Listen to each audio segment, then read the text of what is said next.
Cosby sent his son to learn the secret of happiness from the most wise person in the world. The boy, eager and determined, walked through the vast desert for 40 days, each step more arduous than the last, until he finally reached the beautiful castle perched high atop a mountain. The wise man, he had heard, resided within these walls.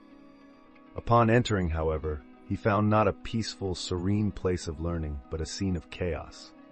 The great hall was filled with traders haggling, guests engaged in lively conversation, and the sweet sounds of music from a lively band playing in the corner. A lavish table laden with delicate foods beckoned to the many who gathered there. It was a far cry from the solemn wisdom he had imagined.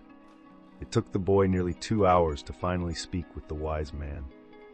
When they met, the wise man greeted him warmly but with a knowing smile. "Ah, you have traveled far and wide. Tell me, what is it that brings you to my humble home?" The boy, nervous but determined, spoke. "I have come to learn the secret of happiness." The wise man, his eyes twinkling with both kindness and a hint of mischief, listened carefully. He nodded, but then said, "I wish I could explain it to you now, but alas, I do not have enough time to tell you the secret of happiness. However, I have a task for you." The boy's heart sank slightly. He had walked so far, endured so much, and now... This? But the wise man continued, "I want you to walk through the palace, explore every corner, and return to me in 2 hours. Hold this spoon as you do." The boy looked at the spoon the wise man handed him, small, delicate, and with 2 drops of oil carefully poured into it. "Do not let the oil spill," the wise man instructed, his voice calm but firm. With no choice but to comply, the boy set off, the spoon carefully balanced in his hand. As he wandered through the vast palace, he marveled at the beauty around him, the stunning tapestries, the grand chandeliers, the marvelous artwork on the walls. Yet, as he admired everything, he remained focused on the task at hand. His heart beat faster, his thoughts filled with the need to keep the oil safe. He passed by rooms filled with laughter, others with whispered secrets, yet none of the festivities or beauty around him could distract him from his mission. Every step was calculated, every glance carefully measured. When the 2 hours had passed, he returned to the wise man, exhausted but proud to have completed the task. "I have seen all there is to see, and I have not spilled the oil," the boy said. The wise man smiled gently. "And now, tell me this, what did you learn about the palace?" The boy hesitated. "I saw many things, the treasures, the music, the people, the food, but I paid little attention to any of it, for I focused on keeping the oil in the spoon." The wise man nodded and said, "You have learned an important lesson. You see, the secret to happiness is like the oil in the spoon. While it is essential to enjoy life, to savor the beauty and joy around you, it is just as important to never lose sight of the essential things that you carry with you. In your case, the oil. In life, the key to happiness is balance. Enjoy the world around you, but never forget the essence of what you truly seek." The boy hurried up and down the grand halls of the palace, his focus solely on the spoon in his hand. He could feel the weight of the oil, carefully balanced, and his every thought was consumed by the task of not spilling a single drop. The music, the laughter, the vibrant colors around him, all went unnoticed. His attention remained fixed on the spoon. After the 2 hours had passed, he returned to the wise man, his face flushed with exhaustion. "Did you see my palace?" asked the wise man. "Did you admire the silk carpets, the stunning paintings in the library, the beauty of the gardens?" The boy hesitated, then lowered his head, feeling ashamed. "No, master, I didn't see anything. My only concern was to keep the oil from spilling." The wise man, with a knowing smile, said, "Then go back, visit the palace again, but this time, see the wonders of the world around you. A person who does not see the heart of another cannot truly know them. Go now, and remember to open your eyes." The boy, now filled with a sense of urgency and excitement, eagerly returned to the palace. This time his eyes scanned every corner. He wandered through the gardens, took in the beauty of the intricate sculptures, ran his fingers over the delicate patterns of the silk carpets, and stood in awe before the magnificent paintings in the library. He allowed himself to marvel at the splendor, feeling joy surge through him. When he finally returned, the boy was full of enthusiasm. He described every detail of his experience to the wise man: the gardens with their lush flowers, the colors of the tapestries, the magnificent view from the castle's towers, the sweet fragrance of the air. He spoke for a long time, sharing every moment of wonder he had witnessed. The wise man listened carefully, nodding with approval. Then he asked, "But where are the 2 drops of oil I entrusted to you?" The boy, suddenly struck with panic, looked down at the spoon in his hand. His heart sank as he realized that the oil had spilled. The wise man looked at him with a gentle smile. "You see, my boy, this is the secret of happiness. You must enjoy the wonders of the world, but you must also keep the essence of what matters most close to you. You cannot lose sight of the oil in the spoon, just as you cannot lose sight of your true purpose. The world is full of beauty, but you must always carry the wisdom and focus you need to live well."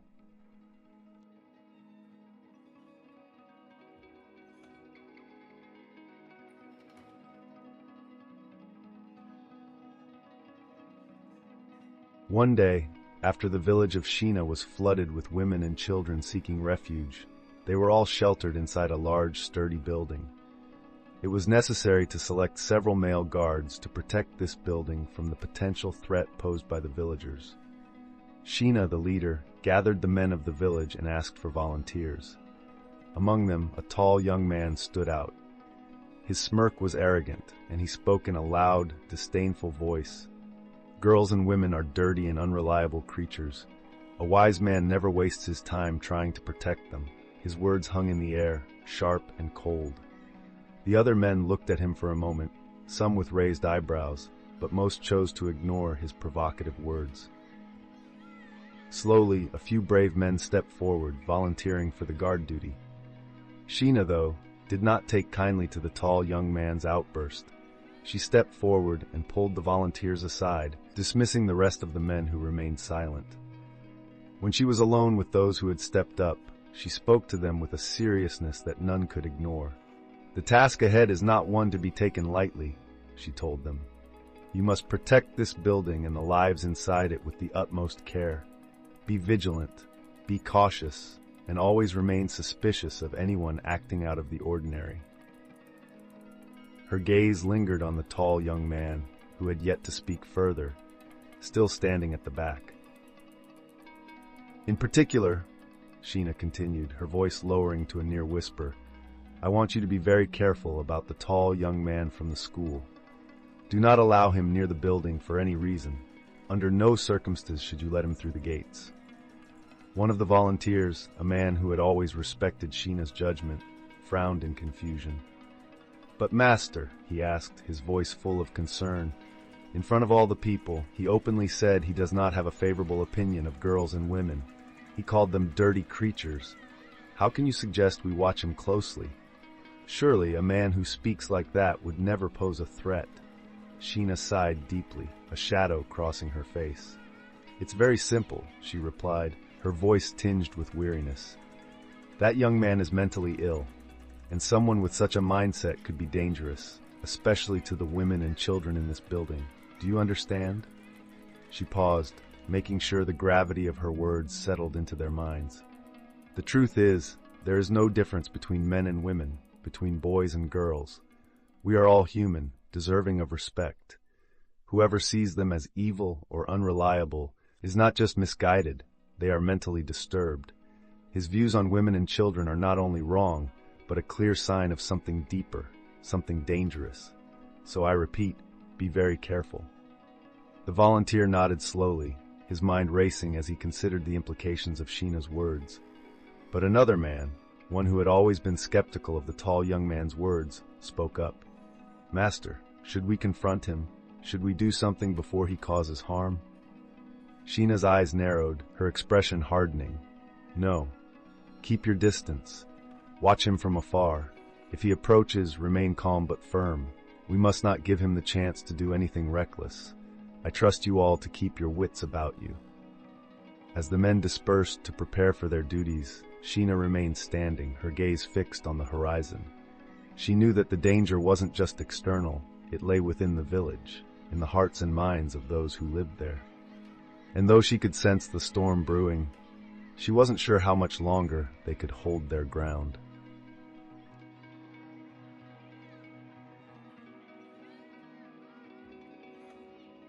As the evening sky painted the horizon in shades of deep gold and purple, the king made his way back from the hunting grounds.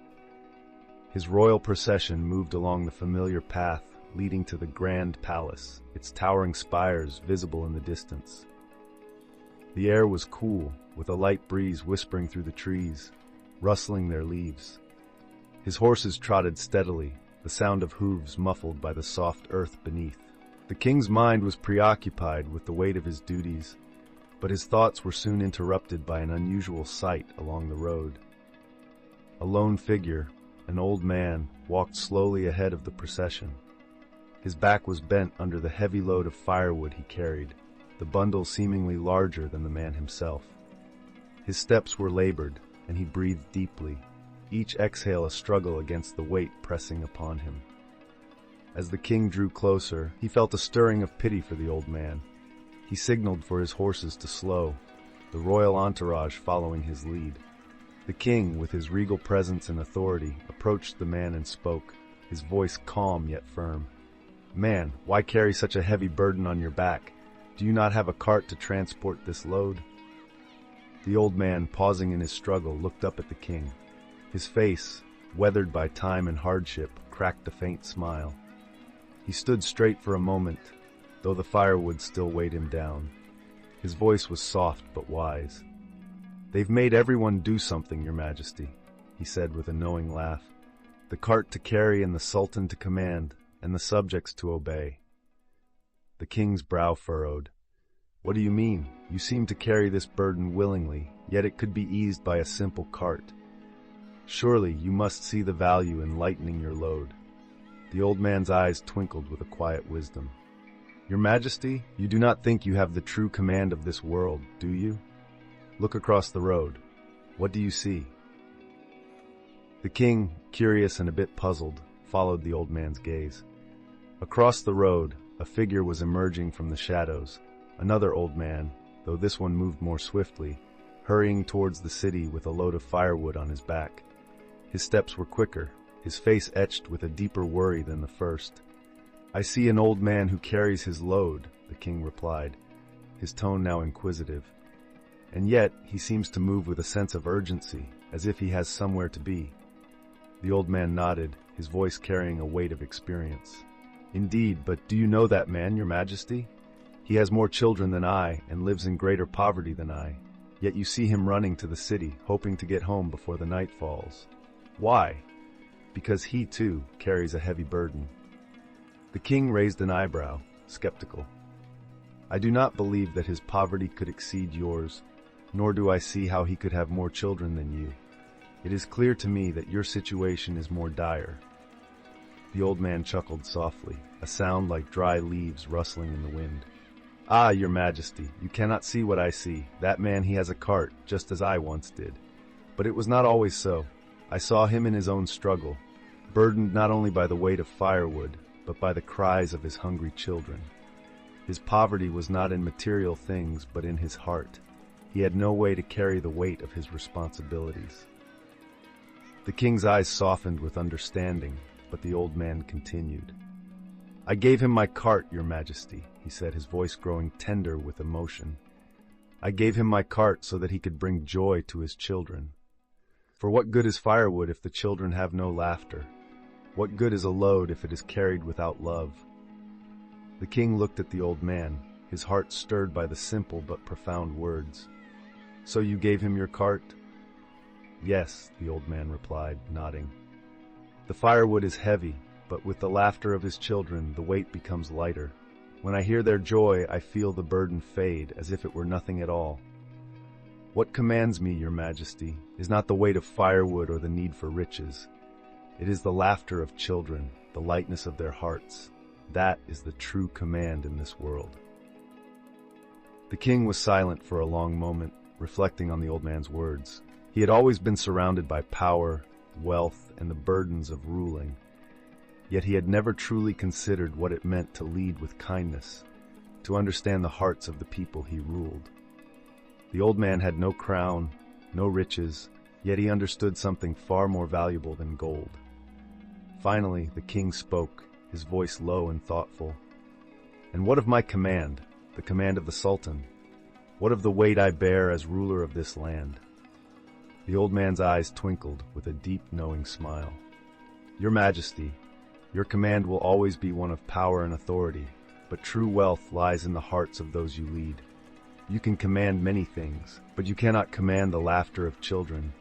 It is a gift, a lightness that comes only from love." The king, humbled by the wisdom of the old man, nodded slowly.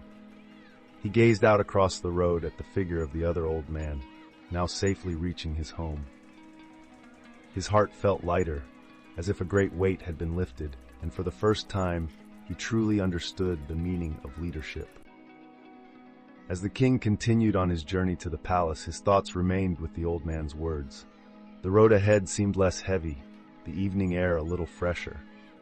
In the distance, he could hear the laughter of children carried by the wind, and for a brief moment, the king felt at peace.